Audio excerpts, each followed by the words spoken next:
অবশেষে সেই ভাইরাল ছিট রুটি পিঠা আমিও বানিয়ে ফেললাম। অনেকদিন যাবত ধরে ভাবছিলাম এই ভাইরাল ছিট রুটি পিঠাটা বানাবো, কিন্তু সময়ের অভাবে আর হয়ে ওঠেনি। তাই ভাবলাম আজকে এই ভাইরাল পিঠাটা বানিয়ে ফেলি। যদিও পিঠাটা পারফেক্টলি ভাবে বানাতে পারছি কিনা, তবে খাইতে অনেক মজা ছিল। হ্যালো এভরিওয়ান, আসসালামু আলাইকুম। কেমন আছেন সবাই? আশা করতেছি আল্লাহর রহমতে অনেক ভালো আছেন। তো ভাইরাল ছিট রুটি পিঠা বানানোর জন্য আমি এখানে কিছু চালের গুঁড়া বের করে নিলাম। এই ভাইরাল ছিট রুটি পিঠাটা বানানোর জন্য কিন্তু আমাদের চালের গুঁড়াটাই ব্যবহার করতে হবে। আমি কিন্তু এখানে আতপ চালের গুঁড়া ব্যবহার করেছি। যাই হোক, এবার পরিমাণ মতো লবণ দিয়ে তারপর কিছুটা সয়াবিন তেল দিয়ে এবার ভালোভাবে শুকনা গুঁড়াগুলো মিক্স করে নিব। এতে করে পিঠা বানানোর সময় যে ডো তৈরি করব, তাতে করে কিন্তু একটুও দলা পেকে যাবে না। এবার শুকনো উপকরণগুলো মিক্স করা হয়ে গেলে এবার আমি হালকা কুসুম গরম পানি দিয়ে দিব। এইখানে কিন্তু ঠান্ডা পানি দিলে একদমই হবে না। ছিট রুটি পিঠা বানানোর জন্য যে ডোটা তৈরি করা হবে, সেটা কিন্তু হালকা কুসুম গরম পানি দিয়েই তৈরি করতে হবে। আশা করছি আপনাদের সবাইকে বোঝাইতে পারছি। যদিও এটা বোঝানোর মতো কিছু না, এটা একটা ভাইরাল রেসিপি। কম বেশি আমাদের মধ্যে সবাই কিন্তু এই ছিট রুটি পিঠাটা বানাইতে পারে। তারপরেও আমি আমার মতো করে রেসিপিটা শেয়ার করলাম। যদি কোথাও ভুল হয়ে থাকে তাহলে আপনারা একটু ভুলটা ধরিয়ে দিবেন। যাই হোক, আমার কিন্তু ছিট রুটি পিঠা বানানোর জন্য ডোটা একদম রেডি। এবার ছিট রুটি পিঠা বানানোর জন্য আমি চুলাতে একটা কড়াই বসিয়ে দিয়েছি।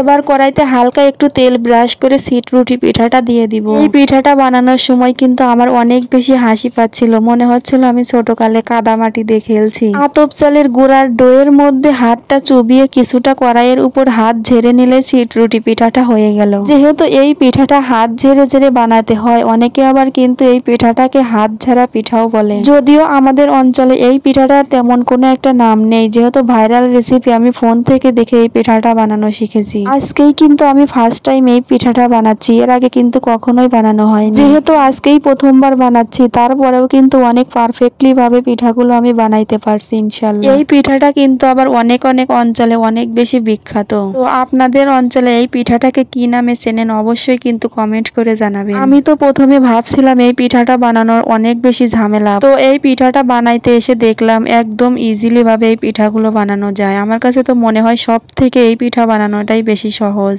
যাই হোক, আর এই ভাইরাল ছিট রুটি পিঠাটা যদি দেশি মোরগের মাংস দিয়ে চুই ঝাল দিয়ে রান্না করা হয়, তাহলে কিন্তু খেতে অনেক বেশি মজা হয়ে থাকে। আমাদের এখানে দেশি মোরগ বা মুরগি কোনোটাই সেই রকম ভাবে পাওয়া যায় না। তাই আজকে আমি বাজার থেকে কিনে আনা লেয়ার মুরগির মাংসটাই রান্না করলাম। মুরগির মাংসটা কিন্তু আমি অফ ক্যামেরায় রান্না করে নিয়েছি। একই রকম ভাবে মুরগির মাংস আমরা কিন্তু সবাই কম বেশি রান্না করতে পারি, তাই আর ভাবলাম শেয়ার করব। যাই হোক, আমি অফ ক্যামেরায় মুরগির মাংস রান্না করে নিয়েছি। এবার আমি খাবার খেয়ে নেব। আর আপনারা কিন্তু দেখেই বুঝতে পারছেন মাংস রান্নাটা যেরকম অনেক সুন্দর হয়েছে, খেতেও কিন্তু মাশাআল্লাহ অনেক মজা হয়েছিল। তো যাই হোক, আজকের মতো এখানেই বিদায় নিচ্ছি। আর যারা কিনা ছিট রুটি পিঠা বানিয়ে খেয়েছেন অবশ্যই কিন্তু কমেন্ট করে জানাবেন যে পিঠাটা খেতে কেমন লাগে। আর যারা কিনা এখনো খাননি তারা অবশ্যই একবার ট্রাই করবেন। তো যাই হোক, এখানেই বিদায় নিলাম। আবার দেখা হবে অন্য কোনো ভিডিওতে। ততক্ষণ আপনারা ভালো থাকুন, সুস্থ থাকুন। আল্লাহ হাফেজ।